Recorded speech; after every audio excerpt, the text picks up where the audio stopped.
L'heure est grave. Prophétie de Eli Pada concernant l'Iran fait polémique actuellement sur la toile. Regardons la vidéo. L'Iran. L'Iran.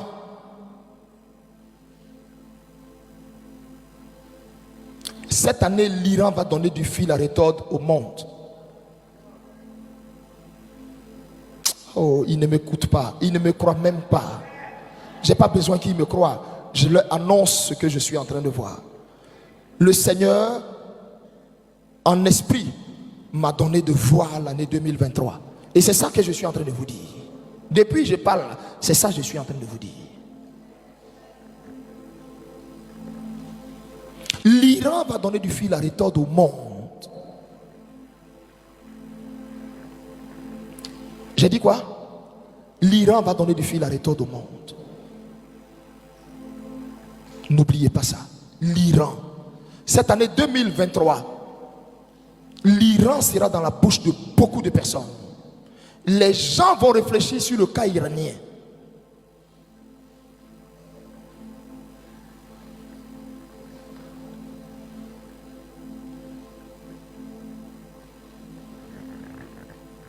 Pour le monde, cette année 2023,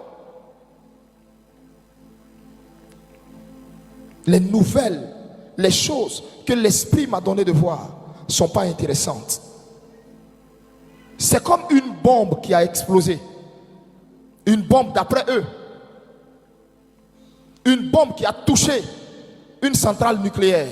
Où là-bas, des trucs biochimiques sont faits. Qu'est-ce que je dis? Une bombe qui est descendue dans une centrale nucléaire.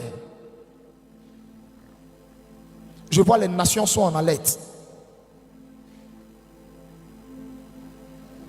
Une bombe laguée est tombée dans une centrale nucléaire. Mais c'est petit que Dieu va pousser ce monsieur à la faute. Il va prendre des décisions qui vont le pousser à la faute. Et où il va se rendre compte là? Il aura l'humiliation présidentielle de sa vie. Et ça va rester dans les annales et dans l'histoire de la France. Regardons tous pour voir la suite des choses. Pour voir. Alors donc, qu'est-ce que je peux dire par rapport à ça? Or, je vous ai dit que ça va aller à sa destitution. Oui. Ça va aller à sa destitution complète. Je l'ai dit. Et je vous dis, le signe de la manifestation de la lumière va venir du PDCI-EDA. Parce que le PDCI-EDA va être frappé par un deuil auquel il ne s'attend pas. Les signes annoncent la fin. Les signes annoncent la fin. Et la fin est pour cette année 2023 sur le Gabon. Je répète. Les signes annoncent la fin. Et la fin est pour cette année 2023 sur le Gabon. Cette année même. Cette année 2023 sur le Gabon. Il y a comme une brise qui passe sur le Gabon. Il y a comme un souffle, un vent nouveau qui passe sur le Gabon. Vous avez vu pour l'Iran là, le prophète a dit que c'est en 2023 ça s'est passé. Mais ça s'est passé en 2026. Juste pour vous dire qu'une prophétie là, on peut mettre ça à la date et Dieu même lui-même il déclare ça à la date que lui veut. Voilà. Et puis, vous en voulez au prophète Eli Pada pourquoi? Vous lui en voulez pourquoi? Toi, le gros touffu là, tu en veux à Eli Pada par rapport à quoi? Parce que toi-même là, tu as dit que Eli Pada c'est pas un vrai prophète. Maintenant, c'est pas un vrai prophète, on savait ça il y a longtemps. Maintenant, tu comptais sur lui par rapport à quoi? C'est pas un vrai prophète, mais tu comptais sur lui. Vous lui en voulez par rapport à quoi? Il vous a dit, de verser, comment on dit, de verser du vin. Vous n'avez pas versé. Combien d'Ivoiriens ont versé le vin? Ça ne vous intéresse pas. Il vous a dit de jeûner. Combien d'Ivoiriens ont jeûné? Donc c'est normal que Dieu décale vos prophéties. Parce que vous n'êtes pas pressé. Vous n'êtes pas pressé. Dieu a décalé, ça vous fait mal. Quand vous avez dit, vous êtes au Burkina. Plaignantez, va. Tu as dit, quand est-ce que Eli Pada va venir faire ton combat? Il dit, au-delà, c'est jeûner Eli Pada. Quand c'est ça qui vous fait mal, là. Et ça, c'est ça qu'il prend pour vous d'allumer. Voilà, l'antichrist ne peut jamais dominer sur le Christ. C'est de ça qu'il s'agit aussi. Voilà. Et l'antichrist, on sait qui c'est. On est ensemble. Il donne la paresse. Bon, voyez toute la vidéo du prophète qu'il a mis là. Toutes ces vidéos, elles sont réalisées. Où il a parlé de PDCI. Il y a une mort qui a frappé. Bédier n'est pas mort là. Ou bien c'est toi, tes parents là, qui ont dit ça et puis c'est arrivé. Hein? Où il a dit au Gabon que quelque chose allait se passer là. Que Gabon là, le pouvoir allait changer là. Ça n'a pas changé. Dans la même année, ça n'a pas changé. Ça change dans la même année. C'est lui qui a pris Amla pour donner au Ligui, qui va venir faire coup de dedans là. Où il a dit qu'il y aurait une lettre de décision en France là, par rapport à Macron là, qu'il aura le mandat le plus respectueux du monde là. C'est pas arrivé. Le président qui aura le mandat le plus respectueux. C'est-à-dire c'est le seul président en France qu'ils ont giflé. Vous voulez quoi? Vous voulez un truc? Jean, quand tu n'as rien à dire, tu veux monétiser ta page là. Vous devez monétiser vos pages pour vivre là. Vous êtes obligé de venir dire des anepsies, des conneries. Filet. Coucou, mes love! Comment vous allez? J'espère que vous allez bien. Moi, regardez, je vais bien grâce à Dieu. Franchement, je vais hyper bien. Et là, je fais ma sortie ici. Pour un grand homme de Dieu. Un puissant prophète. Un puissant prophète des nations. Celui-là aujourd'hui qui est injuré. Celui-là aujourd'hui qui est indexé. Celui-là que tout le monde, c'est-à-dire traite de tout et de rien. J'ai fait une vidéo pour vous dire de vous repentir. Vous pensez que c'est du jeu. Vous pensez que c'est de l'amusement. Tout ce qui se passe autour dans le monde entier actuellement. Cet homme-là, est-ce qu'il n'a pas parlé de ça? Est-ce qu'il n'a pas parlé de ça? Il a parlé de ça, non? Je parle à ceux qui ont l'esprit de Dieu. Ceux qui ont des oreilles pour entendre la voix du Saint-Esprit. Ce prophète-là se prénomme Eli Pada.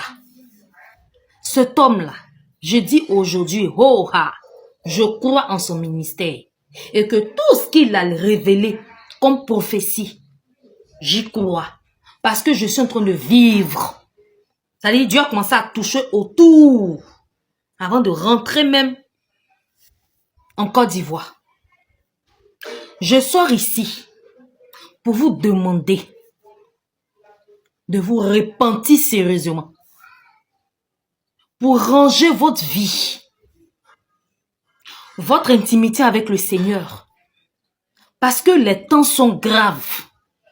Eli Pada a parlé, le prophète Eli Pada a parlé de ce qui se passe actuellement aux États-Unis là. Où tout le monde a les oxymores, les Nina, les choses, comment on appelle ça, mais sous les de Paris, ils parlent de ça. C'est une réalité. Eli Pada a parlé de ça. Vous discernez comment? Vous observez comment? Vous comprenez comment? Peuple de Dieu, sortons de la distraction. Vous voyez que tous ces buzz là, qui sont en train de venir là, c'est pour nous distraire. On doit rester focus dans la prière, dans l'évangélisation. S'il vous plaît, Jésus est à la porte. Vous avez vu ce qui s'est passé en Iran. Vous avant ça même là, vous avez vu ce qui s'est passé en Israël. Vous n'êtes pas dupes. Prophète Eli Pada a parlé de ça. Nous sommes en train de voir l'accomplissement. Sortez de la distraction. Évitez de vous concentrer dans les caleçons et dans les quoi des autres. C'est pas ça là qui va vous sauver.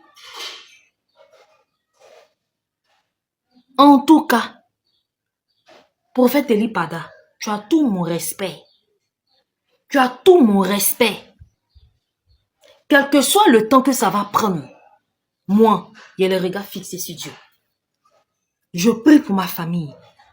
Au jour d'aujourd'hui, moi et ma famille, on a une cellule. On ne dort pas. Parce qu'on ne veut pas perdre le salut. Tu as toutes ces choses-là. Le matériel, l'argent, les hommes, la femme. Tout ce que tu veux. Mais si tu perds ton salut, c'est là que tu vas comprendre que toutes ces choses-là, c'est vanité de vanité. juste vous interpeller pour vous faire comprendre que tout ce que nous voyons, tout ce qui se passe au jour d'aujourd'hui autour de nous dans le monde là, c'est un signe très fort. À bon attendeur, salut. Mes love, commentez, partagez. On fait que ça puisse toucher beaucoup de familles. Les familles, commencez à créer des cellules de prière chez vous à la maison. Même si c'est 30 minutes de prière, même si c'est 1 heure, je vous supplie de ranger votre vie. C'est ce que je voudrais partager avec vous. Voilà, c'est le message que j'avais pour vous. Que Dieu vous bénisse, que Dieu nous bénisse, que Dieu nous garde. Vraiment, au dernier jour, là, on va pas connaître papa, maman. Le salut, il est personnel. À bon attendeur, salut.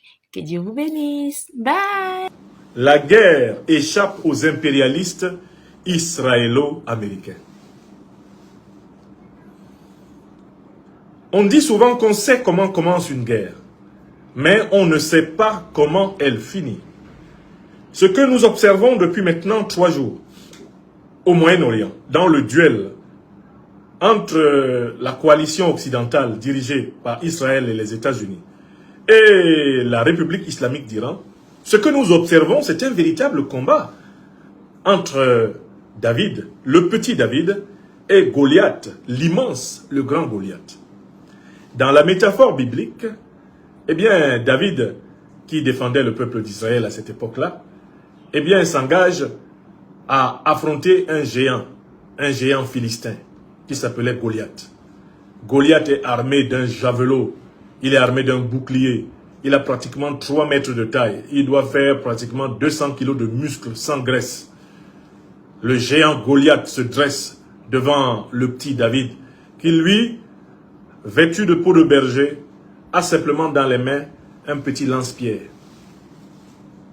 Lorsque la scène du combat entre le héros, eh bien, du peuple israélien antique, David, et le héros des Philistins, le géant Goliath, quand cette scène se met en place, tout le monde sait, tout le monde pense, tout le monde est convaincu, comme dans un match entre le Real de Madrid et le Football Club de Badalabougou, tout le monde croit, tout le monde sait que c'est très clair.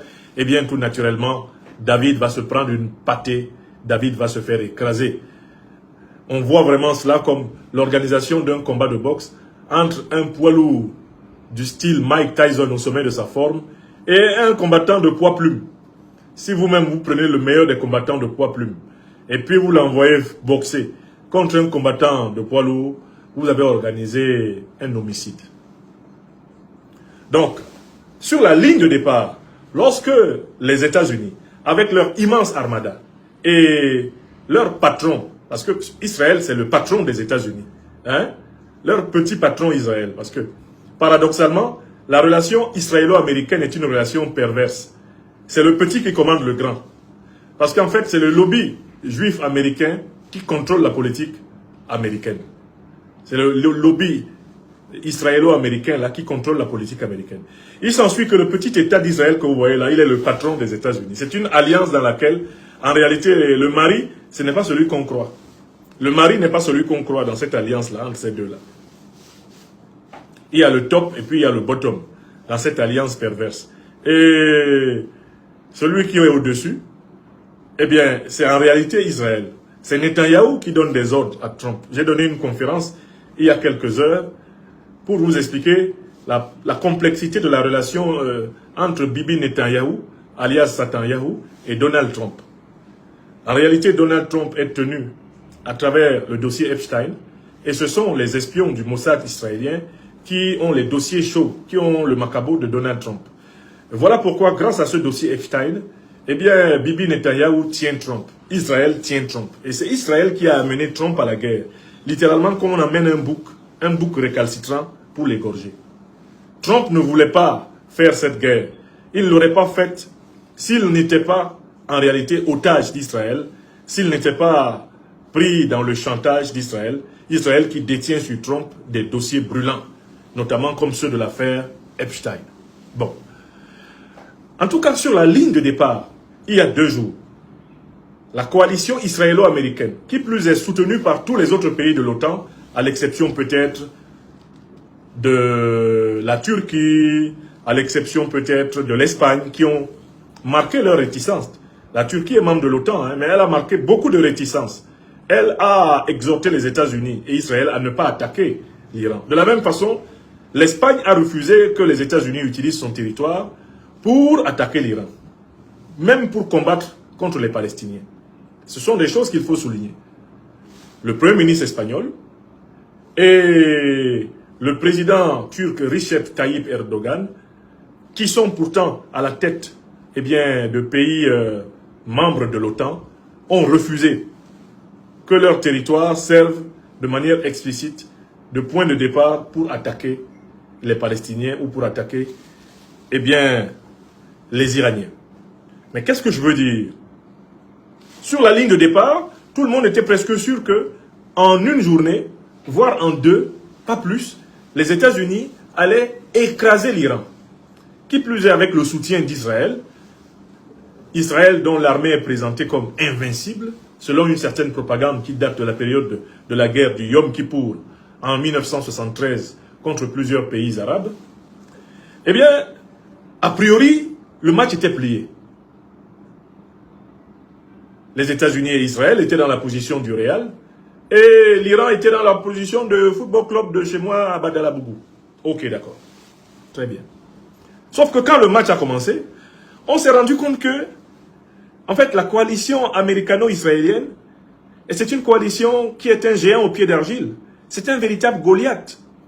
Elle a beau être musclée, elle a beau être géante, elle a beau être puissante, et même paraître très puissante, elle est très faible. Et quels sont ses points faibles, cette coalition? Là, cette guerre entre l'Iran et le couple israélo-américain nous permet de bien voir les failles de la puissance occidentale en général et américaine en particulier. Quelles sont les failles? Première faille, on découvre que les Américains ont un retard en technologie militaire. Ça, froulaï. On découvre que les Iraniens, par exemple dans le domaine des missiles balistiques, que les Iraniens ont une technologie plus développée que la technologie israélienne, que la technologie américaine. Par exemple, les Iraniens ont des missiles qui, une fois qu'ils arrivent dans la zone où ils doivent frapper, multiplient leur tête, de telle façon que les batteries antimissiles ont l'embarras du choix.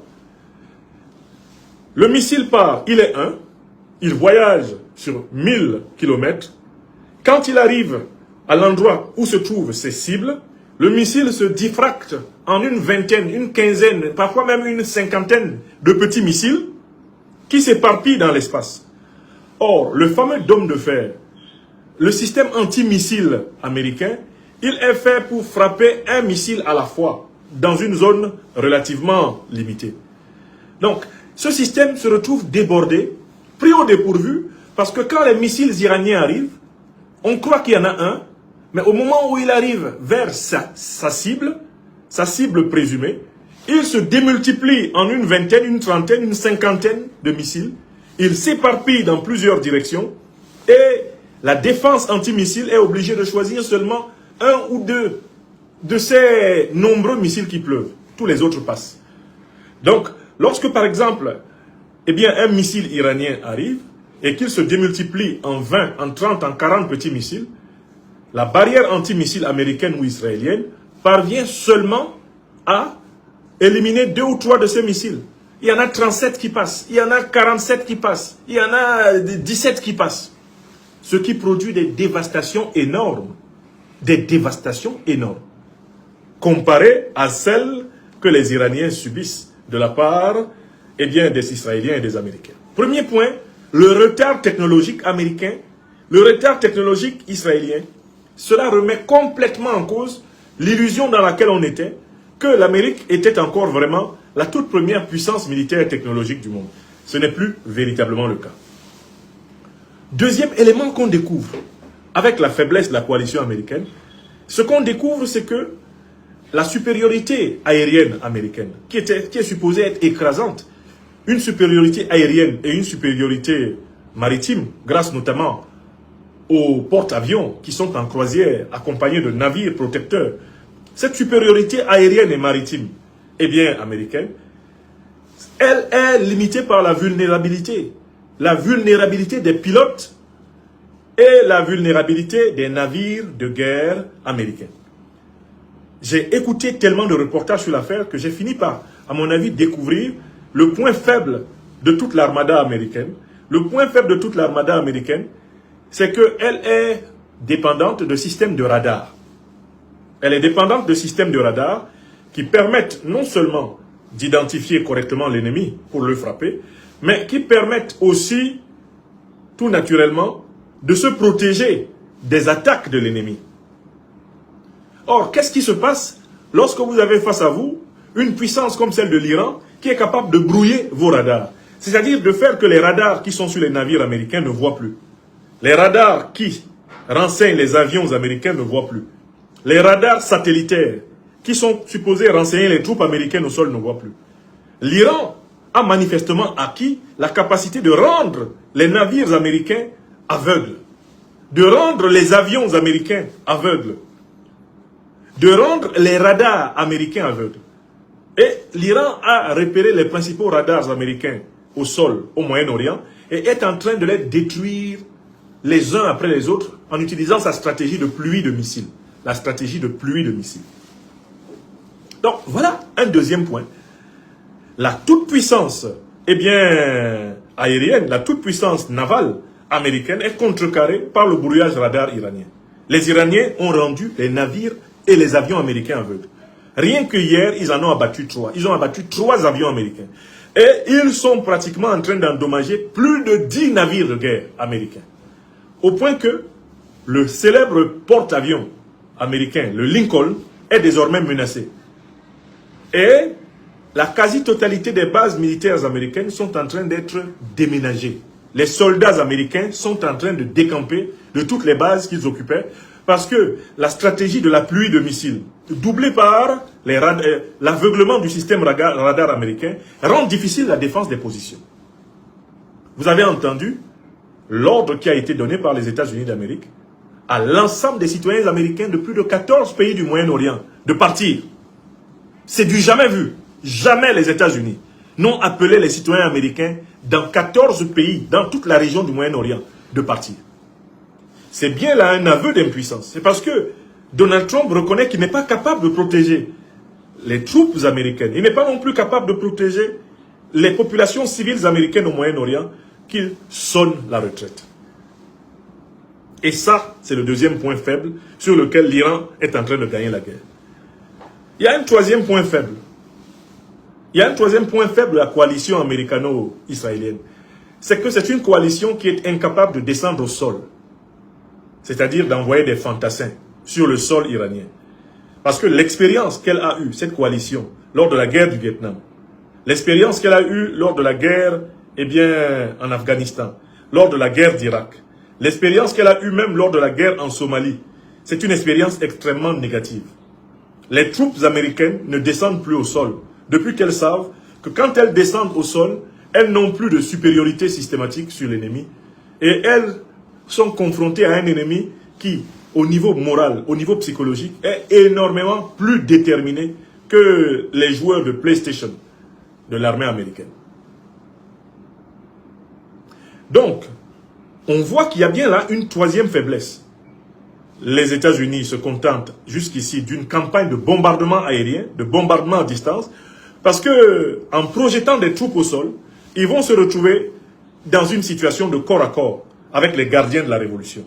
L'Iran, c'est quand même presque 100 millions d'habitants, et la plupart de ces habitants sont radicalement déterminés à en découdre avec la coalition israélo-américaine.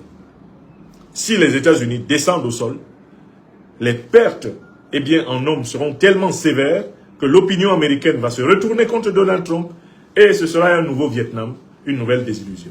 Voilà le troisième point faible qui fait que la guerre est en train d'échapper aux Américains et aux Israéliens. Et il y a un quatrième point sur lequel ils ont perdu la guerre.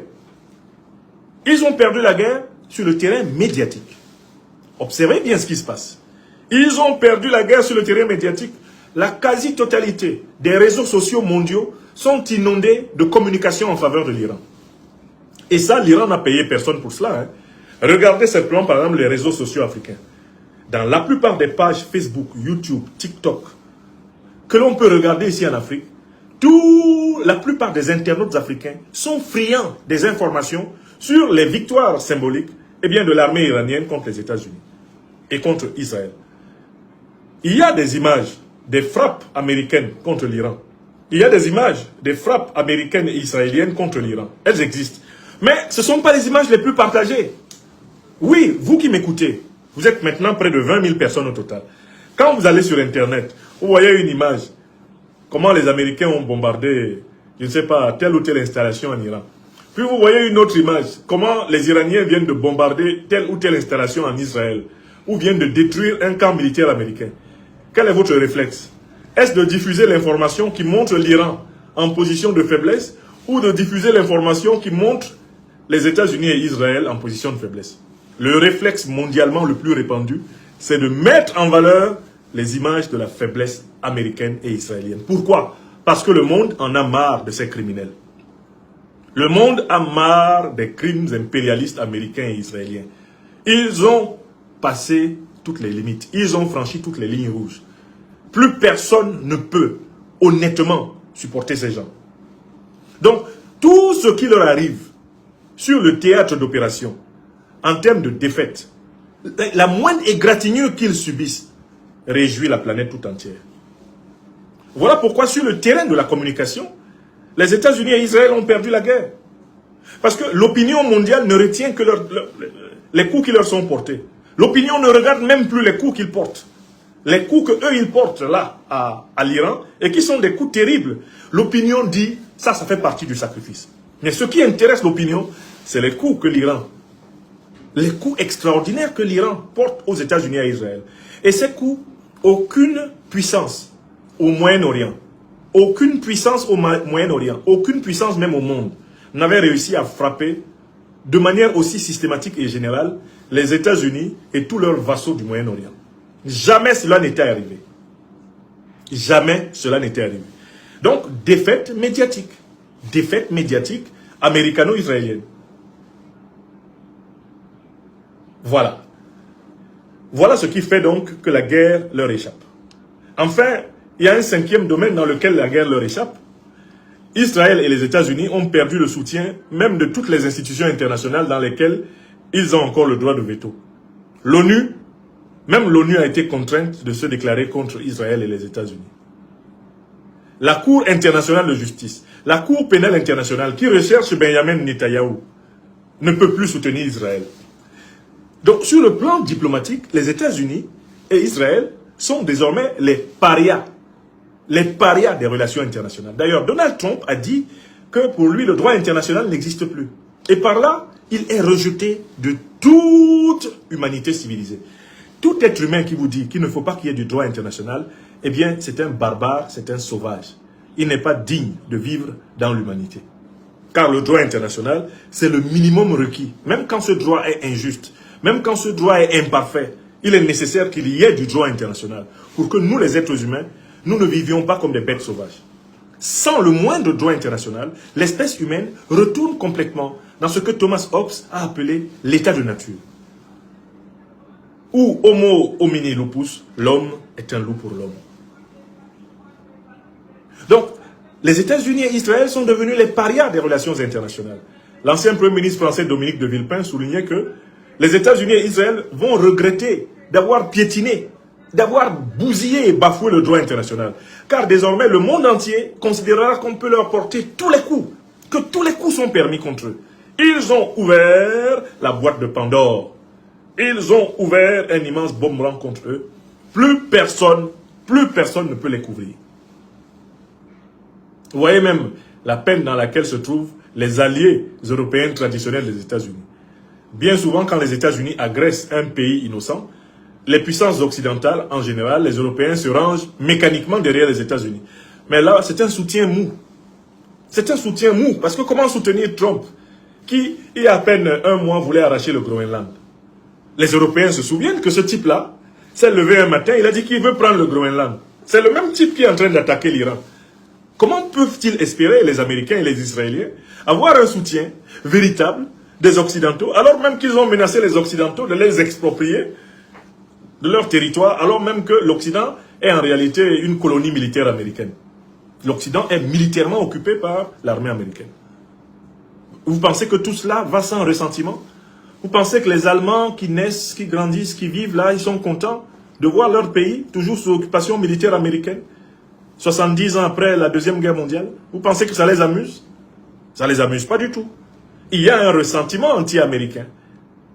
Il y a un ressentiment anti-otanien très important dans le monde occidental. Et vous avez vu comment l'Occident a été instrumentalisé. Il a été sacrifié dans le projet de déstabilisation de la Russie à travers l'Ukraine. Vous avez vu comment les pays occidentaux ont sacrifié leurs économies pour le voyou, le bandit, l'escroc, le petit néo-nazi de Zelensky. Vous avez bien vu.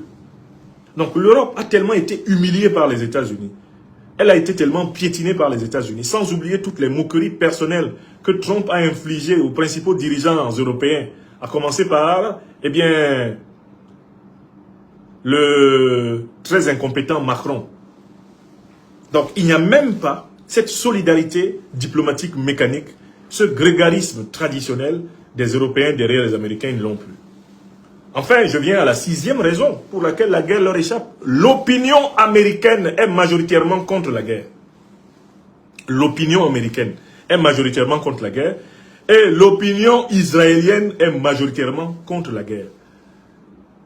Dans leurs propres opinions politiques, américaines et israéliennes, Donald Trump et Bibi Netanyahou sont minoritaires.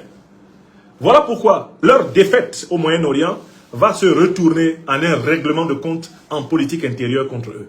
Donald Trump va être destitué, il va perdre les élections des midterms qui arrivent, il va être destitué, il va être arrêté et conduit en prison aux États-Unis. C'est ce qui va arriver incontestablement au grand criminel génocidaire Benjamin Netanyahou, recherché par la Cour pénale internationale. Dès qu'il va perdre le pouvoir en Israël, il va être, s'il est vivant, arrêté, menotté, mené en prison et peut-être même traîné à la CPI. Parce que dès lors que son allié principal va s'effondrer aux États-Unis, lui, il va s'effondrer en Israël. Et il y a plusieurs Israéliens qui ont le macabo de Netanyahou, alias Satanyahou, qui attendent seulement que la défaite militaire d'Israël face à l'Iran soit confirmée pour lui régler son compte. Voilà les choses que je voulais vous dire sur ce second sujet. Merci de continuer autant que vous le pouvez à partager cette émission qui a été fortement attaquée dès son lancement, notamment par exemple sur la page Franklin Nyamsi Wa Cameroun, l'Afrique des libertés, YouTube.